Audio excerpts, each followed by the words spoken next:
Bom, próximo da época que José chegou ao Egito, próximo da época desse faraó chamado Abinemés III, a arqueologia apresenta uns achados interessantes na Mesopotâmia.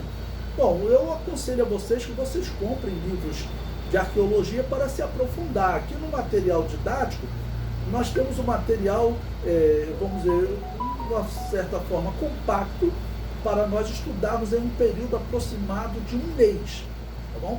Às vezes passa um pouquinho, que eu gosto sempre de abrir espaço para vocês perguntarem e nós procurarmos detalharmos o assunto. Mas, veja, nesse mesmo período, segundo a cronologia, na Mesopotâmia teve um rei, teve alguns reis que destacaram, que são chamados de reis de Larsa. Foi um reino no sul da Mesopotâmia, formado das cidades de Issim e Lassa, que se desenvolveram sobrepujando Ur dos Caldeus. Então, Ur dos Caldeus, lembre-se, é uma cidade, pela cronologia da arqueologia e pela cronologia bíblica, uma cidade antediluviana. Os sumérios que teriam fundado essa cidade antes do dilúvio. Então, depois do dilúvio, ela foi repovoada. E Abraão viveu lá. E como já era uma cidade, ela teria sido repovoada e cresceu rápido. Mas essas cidades, elas acabaram se destacando e sobrepujaram, segundo a arqueologia, Ur dos Caldeus. O comentário prossegue. Retrata um período que se estende de 2004 até 1792, quando foram dominados por Hammurabi, rei da Babilônia. Então, a arqueologia está nos dando aí eventos próximos que ocorreram na Mesopotâmia. Então, eu coloquei aí um achado, né, exatamente retratando esses reis, tá bom? Da Mesopotâmia, esses reis de Lassa. Se você observar, claro que são pequenininhos, mas você vai verificar que é escrita cuneiforme. Aquela escrita desenvolvida pelos sumérios antes do dilúvio, lá em perto de 3.300 a.C. Tá bom? Aqui nós estamos, vamos colocar em número redondo, nós estamos tratando de 2.000 a.C., então a escrita foi desenvolvida 1.300 anos antes. Depois do dilúvio ela continuou sendo usada, porque Noé, Sem, eram sumérios, né? Tudo indica, como eu falei, evidenciei para vocês, que os sumérios, tudo indica que eram os descendentes de Sete, tá bom? Então, eles continuaram usando essa escrita desenvolvida pelos sumérios. E Cã, que foi para o Egito, esses povos, eles tiveram contato, né? A história comprova que eles tiveram contato. E o Cã, que foi habitar no Egito, ele continuou usando aquela escrita lá do Egito. O número 5, no material didático, esse é um dos reis mais falados na história. Como eu disse, algumas décadas atrás, quando eu era aluno no Instituto Bíblico Pentecostal, o Código de Hammurabi, ele era até estudado, até hoje é estudado em universidades de direito, né? E depois descobriram-se códigos anteriores a Hammurabi. Mas ele foi um rei muito próspero, ele governou a Babilônia, né? Governou Babel, aquela cidade que sobrou daquela rebelião de Nimrod.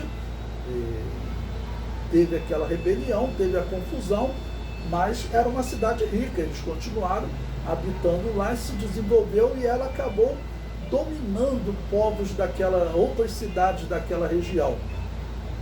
Aqui nós estamos tratando, olha, de 1792, vamos botar em números redondos, 1800 a.C. Veja que a Babilônia vai dominar Israel lá em 600 a.C., ou seja, 1.200 anos depois, ok?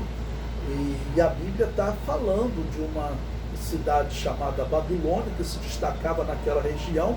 E vamos lembrar que há 200 anos atrás, os historiadores, os arqueólogos, falavam que isso aqui era uma lenda bíblica, que nunca existiu uma grande cidade chamada Babilônia. Vocês podem comprar os livros de arqueologia, vocês vão encontrar isso. né, que eles diziam que isso era uma lenda bíblica, que não existia. Tá bom? E a história comprovou que a Bíblia estava certa. Né? Por isso que eu estou escrevendo um trabalho, um livro, espero concluir em breve, e o título é A Bíblia tinha, tem e sempre terá razão. Porque teve um que escreveu o livro A Bíblia Tinha Razão, aí teve um herege agora, Israel Finkelstein, que escreveu o livro A Bíblia Não Tinha Razão, pelo menos foi a tradução dele para o português, né? Então esse aqui é um dos exemplos, não dá para você fazer um chute. A Bíblia diz que cerca de 2100 a.C., foi uma cidade dominada, né, por um homem chamado Nimrod. Diz que o princípio do seu reino foi Nimrod, e essa cidade, ela então se destacou na história. A arqueologia hoje comprova o que os arqueólogos, historiadores diziam que nunca existiu. E além da Babilônia, da cidade da Babilônia, a mesma cidade de Nínive, que a Bíblia diz que foi fundada nessa época. E a arqueologia também comprovou, encontrou essa cidade de Nínive. Mas eles, numa atitude, vou chamar de louca mesmo, eles dizem que a Bíblia, na verdade, ela não tem nenhum valor histórico. Como não tem? Isso aqui está provando, porque a Bíblia falou que nessa época nasceu essa grande cidade, né? Bom, o comentário diz: Hammurabi reinou na Babilônia entre 1792 e 1750 a.C., próximo do momento que os israelitas estão sendo escravizados no Egito. Hammurabi significa Amu é grande, né? Ou seja, exaltando uma divindade. Hammurabi alega que ele governou o povo da Suméria, lembrando que mesmo depois do dilúvio, Suméria é um sinônimo de terra de Sinar. Aquela região ficou sendo chamada de terra de Sinar. E muito tempo depois, o profeta Zacarias, ele ainda fala profeticamente, né, que a terra de Sinar, ou seja, a terra da Babilônia, ela será reedificada nos últimos dias. Ok? Está lá em Zacarias capítulo 5, versículo 11. E ele me disse para lhe edificarem uma casa na terra de Sinar, falando de um simbolismo de uma mulher ligada à imundície, tá ok? Então, nesse texto, você pode observar na figura que eu coloquei, ele está em escrita cuneiforme, está escrito que ele governou o povo da Suméria e de Acádia em paz. Ele os protegeu em sua sabedoria, para que o forte não oprimisse o fraco, para que se fizesse justiça ao órfão e à viúva. Esse texto eu tirei, está aí a citação da Enciclopédia da Bíblia, de Daniel Merry, volume 1, na página 14. Então esse Hammurabi, ele é um personagem muito importante na história. Então a Bíblia não citou Hammurabi por nome. Próximo dos dias de Hammurabi, viveu um homem que a Bíblia chama pelo nome de Anrafel, ok? Nos dias de Anrafel. Só que Anrafel, segundo a cronologia bíblica, ele viveu próximo de 1970 a.C., né? 1970, então seria aí quase 200 anos antes de Hammurabi. Então, alguns historiadores interpretavam o Hammurabi da arqueologia como sendo o Anrafel da Bíblia. Mas não tem como, porque Anrafel, pelo menos combinando a cronologia, ele atacou a região de Canaã, de Sodoma e Gomorra, junto com outros reis, nos dias de Abraão. Então, por isso, ele deve ser anterior a Hammurabi. O item 6 do material didático diz o Código de Hammurabi. Então, esse Código de Leis de Hammurabi foi importante para a história. Hoje está dito que é um código dos mais detalhados, tá bom? E eu coloquei aí para vocês também um trecho do Código de Hammurabi, né? Uma citação, digo, que diz: Hammurabi foi um rei da primeira dinastia da Babilônia, governou de 1792 a 1750. Então, provavelmente, essa citação, vamos dizer, provavelmente ele foi de uma dinastia posterior. A verdade é que são encontrados poucos achados de Babilônia anterior a Hammurabi, ok? Mas lá teve a Torre de Babel, então Nimrod teria sido talvez aí a primeira dinastia depois do dilúvio, né?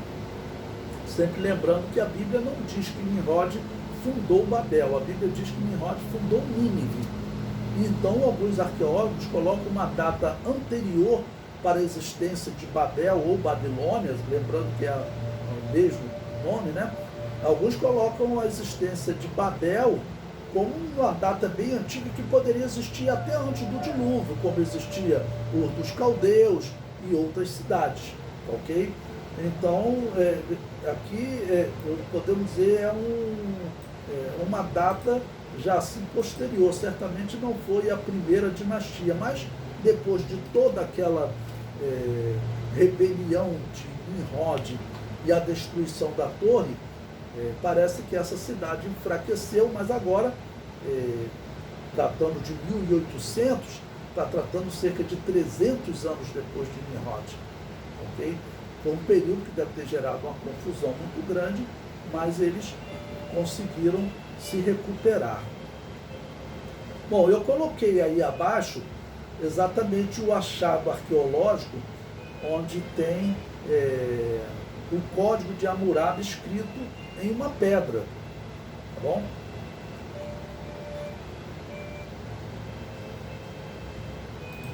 E número 7, eu falo aí da morte de Isaac.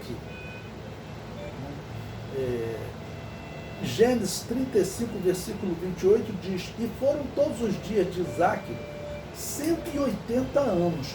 Bom, por essa cronologia, ele morreu então próximo de 1772 a.C., né? Ou seja, então Isaac, ele viu, se eles viviam perto, né? Ele viu José ser vendido, ok? Ele viu José ser vendido e acabar sendo levado, na verdade ele provavelmente ficou sabendo que José teria morrido, né?